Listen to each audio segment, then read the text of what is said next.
우리에게 주시는 하나님의 말씀은 신약 성경 베드로전서 3장 13절부터 17절 말씀입니다.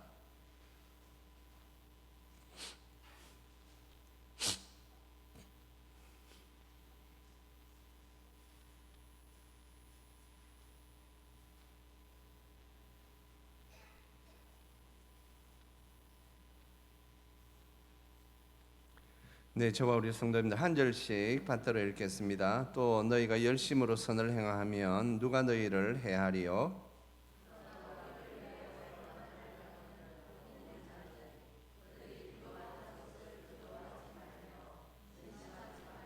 너희 마음에 그리스도를 주로 삼아 거룩하게 하고 너희 속에 있는 소망에 관한 이유를 묻는 자에게는 대답할 것을 항상 준비하되 온유와 두려움으로 하고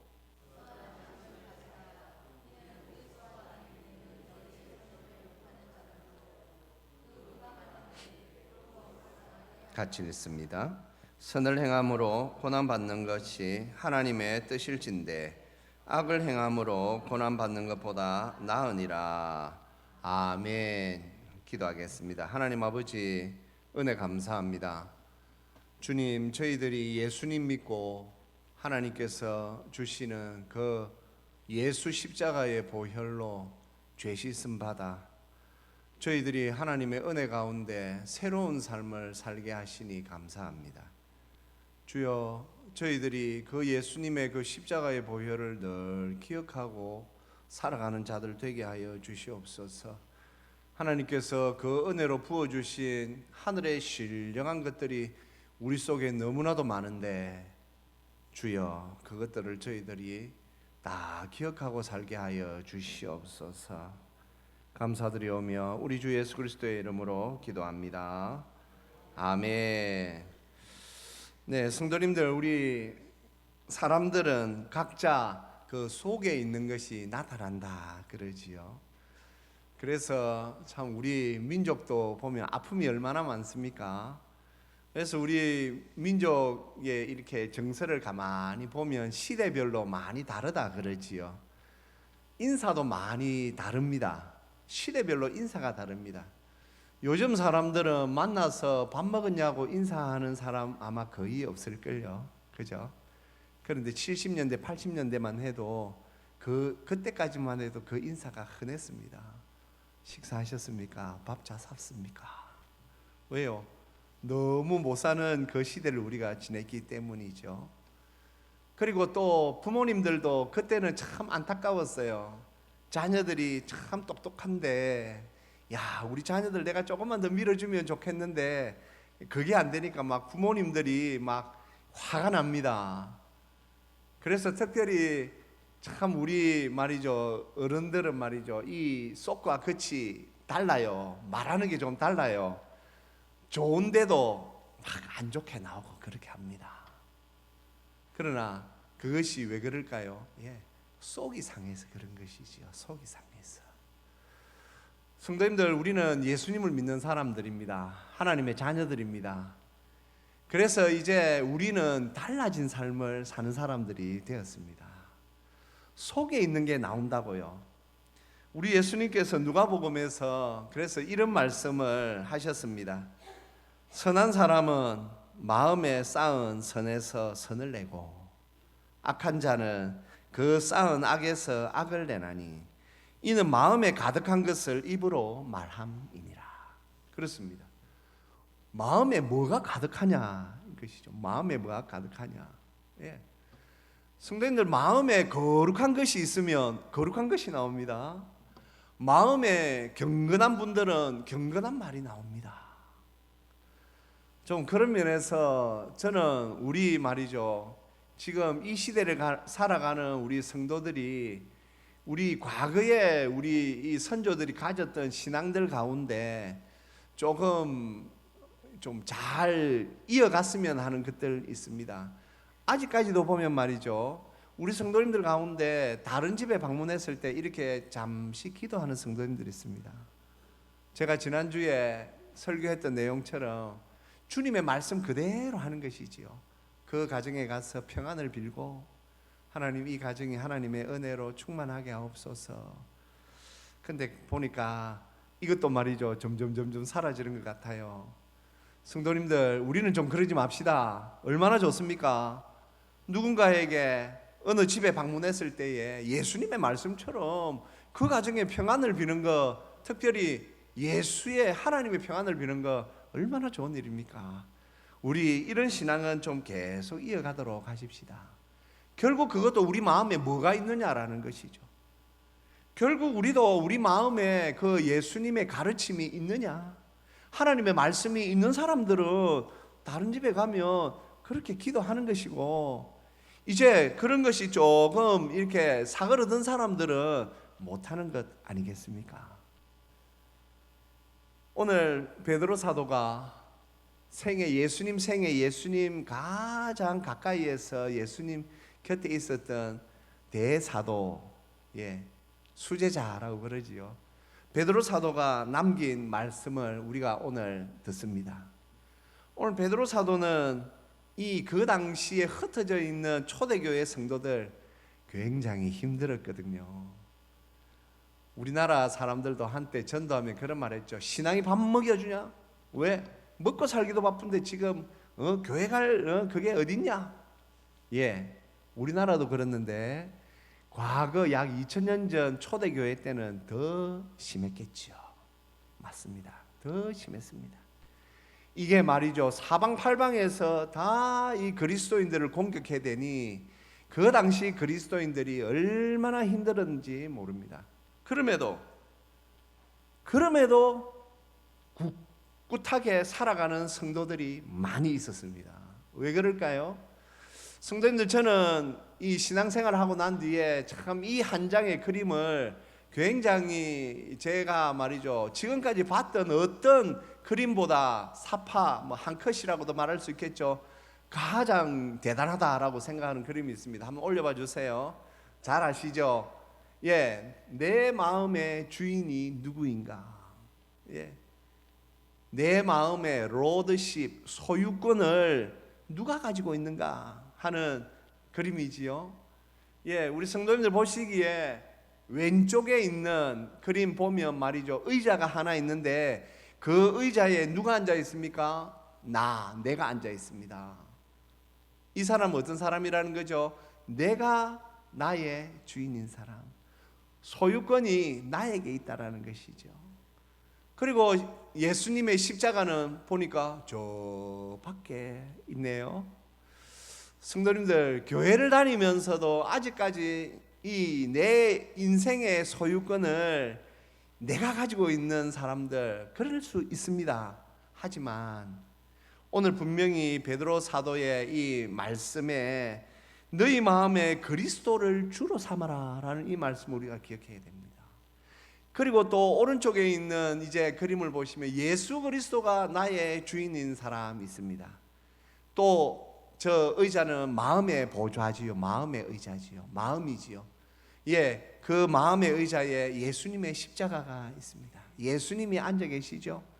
이 사람은 자신의 소유권을 온전히 예수님께 드렸습니다. 로드십을 예수님께 드렸습니다. 그러니 그의 삶이 평안합니다.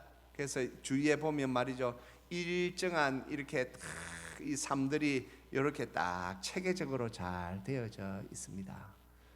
성도님들, 이 그림 하나로 우리가 신앙의 많은 것을 설명할 수 있지 않습니까? 그리고 우리 성도의 삶을 또 설명할 수도 있습니다.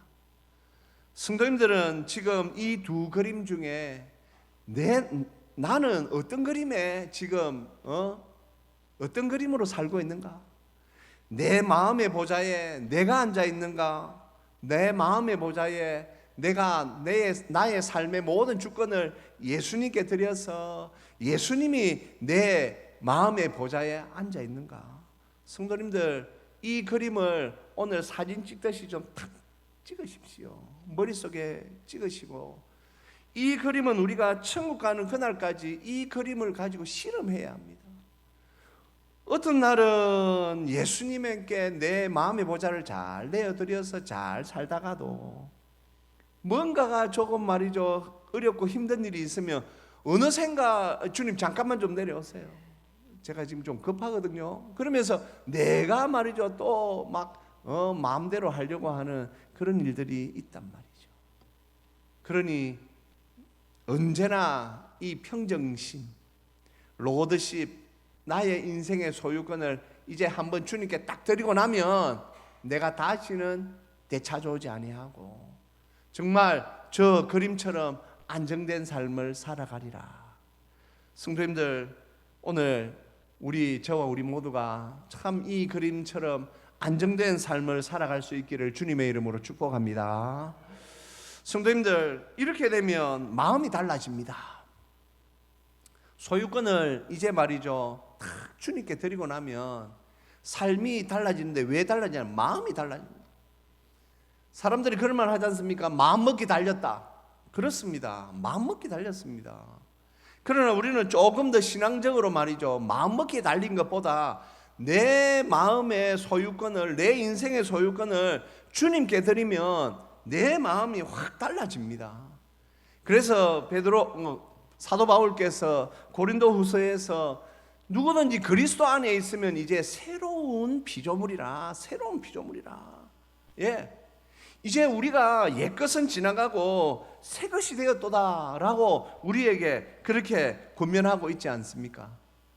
예수님을 믿는다라는 것은 새 마음을 받는 것입니다.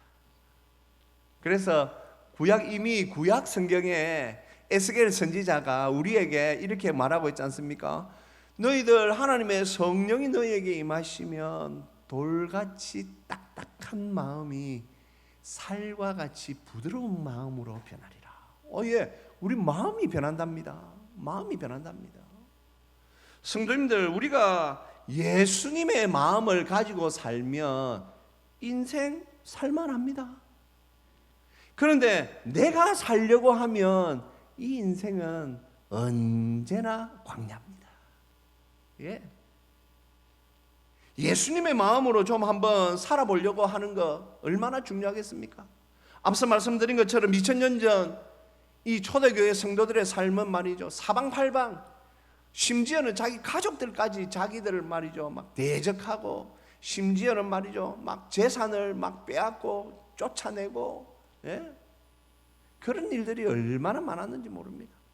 거짓말로 저 그리스도인들은 이상한 종교단체다 그러면서 말이죠 막 우리 막 그리스도인들에게 있지도 않는 사실을 소위 요즘 말하면 가짜 뉴스를 갖다가 막 그리스도인들에게 뒤집어 씌우고, 그래서 피해가 얼마나 많았는지 모르겠습니다. 살 수 있을까요? 살기 어렵죠. 그런데 어떻게 초대교회 성도들은 살았을까요? 예, 그랬습니다.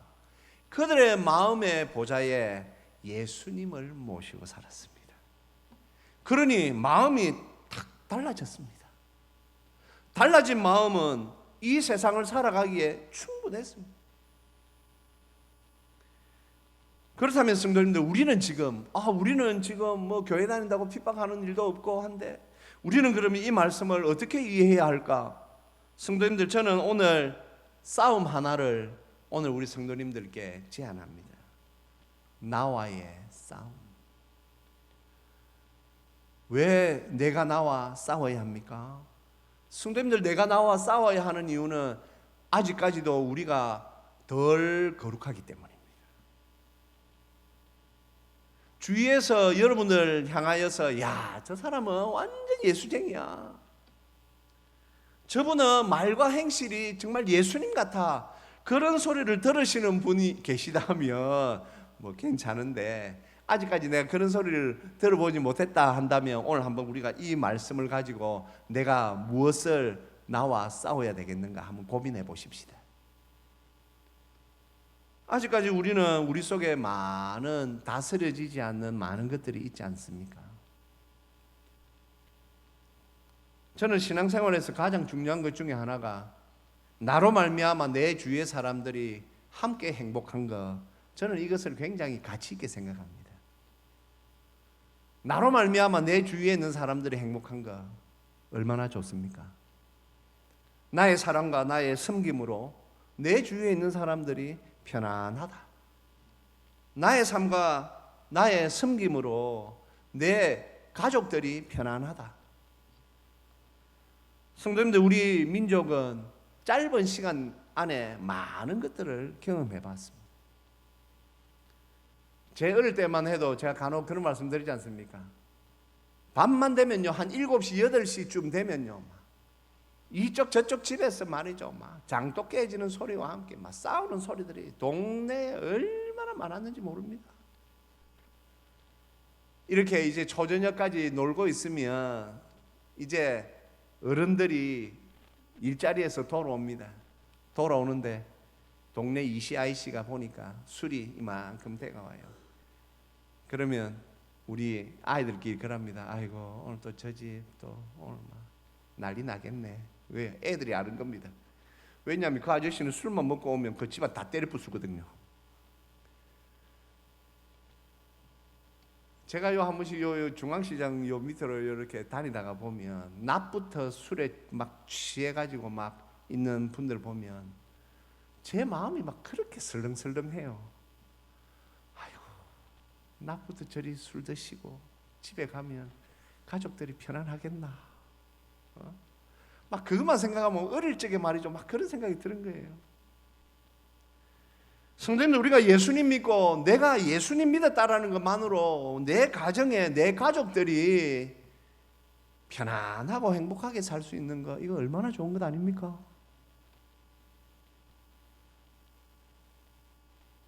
왜 그렇습니까? 내가 내 마음이 달라졌기 때문에 그런 것입니다. 그런데 이제 또 우리 한국 교회가 말이죠, 80년대, 90년대를 거치면서 지금 이제 막 쏟아져 나오는 보호 중에 하나는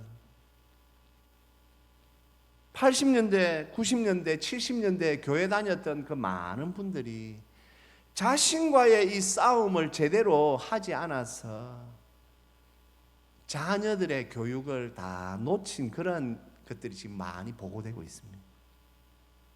뭐냐? 교회 와서는 성도, 집에 가서는 가족들이 아주 불편한 우리 아빠, 불편한 엄마. 자녀들이 어릴 적에는 할 수 없이 막 윽박지르고 하니까 교회 따라 나왔는데 더 이상 교회 안 다녀? 아빠가 믿는 예수님 나 싫어요. 엄마가 믿는 예수님 나 싫어요. 그러면서 교회를 안 나와요. 뭔가 좀 이상하지 않습니까? 어른 성도의 숫자가 우리 한국 교회 이렇게 많은데 왜 지금 30대, 40대의 숫자가 팍 줄어들었을까요? 결국 믿는 가정의 자녀들이 교회를 안 다니고 있는 거예요. 왜요? 신앙의 본질을 제대로 잘 못 잡았어요. 신앙의 본질이 무엇입니까? 신앙의 본질은 내 마음의 보좌의 의자에 내가 아니라 예수님이 앉는 게 신앙의 본질이에요. 내가 내 인생을 내 마음대로 주도하면 인생 그거 안 되는 거예요. 그럼에도 우리 한국 교회에는 또 훌륭한 많은 분들이 계시죠. 이 싸움을 잘 싸우는 분들이 많았어요.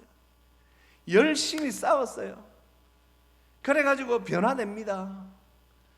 변화된 그 부모님의 모습을 보고 그 자녀들이 야, 예수님을 믿으니까 이렇게 좋네.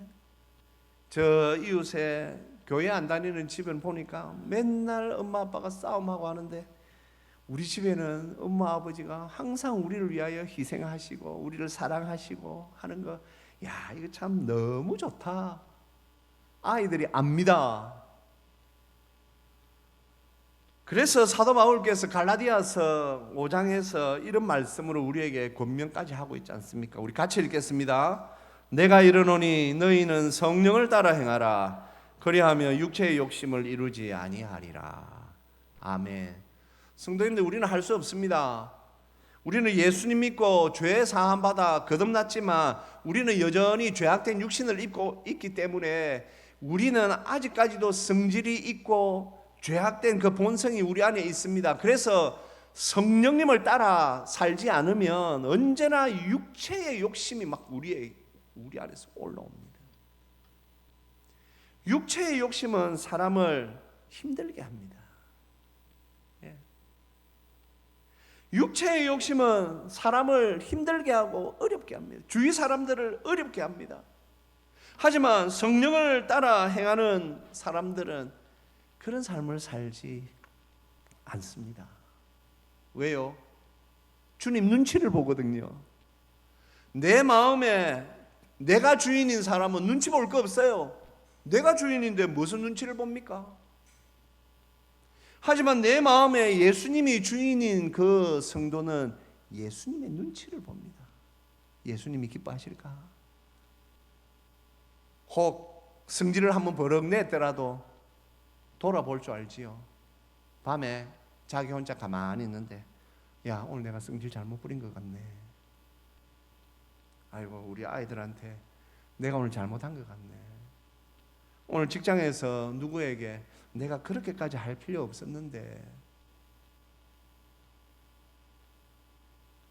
오늘도 제가 이제 주일학교 마치고 이렇게 내려와가지고 바깥에 이렇게 보니까 지금 수요일이 그거라서 막 이렇게 뭐 들고 있는 분들 있지 않습니까?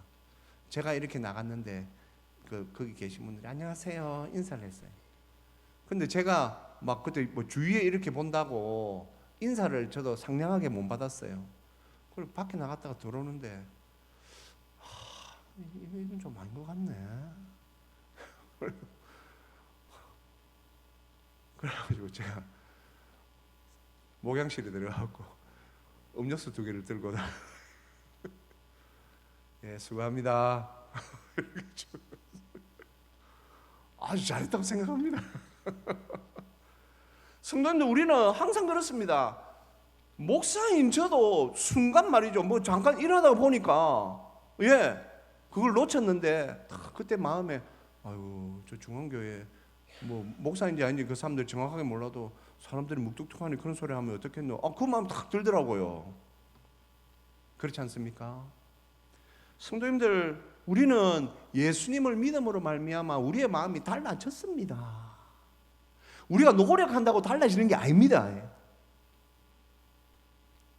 성령님이 우리 안에 임하셨기 때문에 우리는 달라졌습니다. 그래서 예수님을 믿는 사람에게 하나님께서 주신 특권이 무엇입니까? 선택권이에요. 선택권.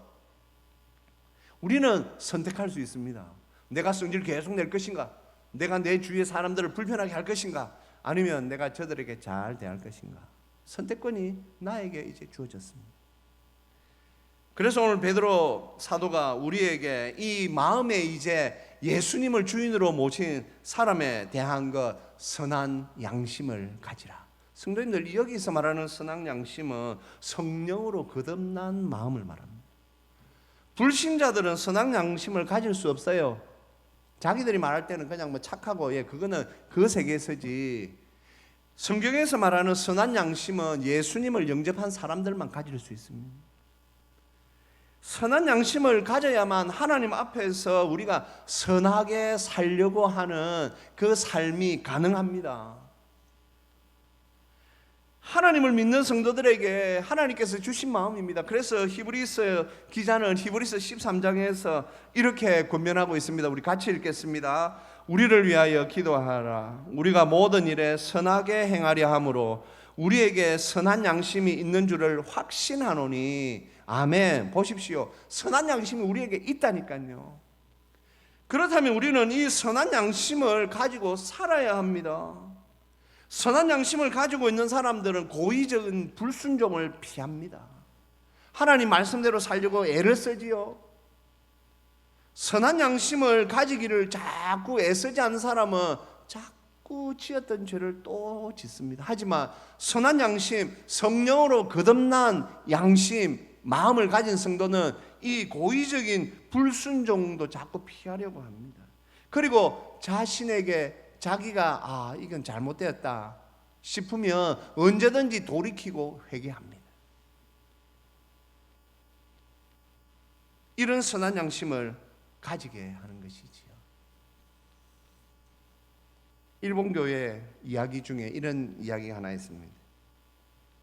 고객 서비스 부서에서 일하는 40대 스즈키상, 이분의 주요 업무는 고객들의 불평 불만을 들어주는 일. 힘들겠지요. 그런데 계속 고객들이 막 욕하고 하니까 막 이분도 말이죠, 입이 거칠어졌어. 이분도 막 어떤 때는 막 다른 사람에게 막 거칠게 말을 했답니다. 그런데 어느 날 큐티를 하다가 내가 이제 말을 거칠게 하면 안 되겠다, 특별히 내가 손님들에게 좀 잘 응대해야 되겠다라고 결심했는데, 하필 또 큐티한 그날 그 지역에서 불평 가장 많기로 소문난 고객이 찾아와서 2시간 동안 일도 못하도록 계속 화를 내고 막 소리 지르고 막 해달라고 그렇게 했답니다. 그런데 이 서적기상이 큐티를 하면서 오늘은 내가 온유하겠습니다, 무례히 행치 않겠습니다, 하나님과 약속했기 때문에 계속 참았답니다. 성도님들, 참는 것도 성령님의 은혜입니다. 말씀에 보십시오. 말씀에 순종하려는 이 성령님의 도우심이 있으니까 2시간 동안 참았답니다. 2시간 동안 계속 그 고객이 막 욕도 하고 그러더니 2시간 동안 서적기상이 가만히 얼굴을 보면서 이렇게 들어주니까 나중에 이 사람이 자기도 못쓰겠든지 미안합니다 하고 그냥 돌아가더랍니다.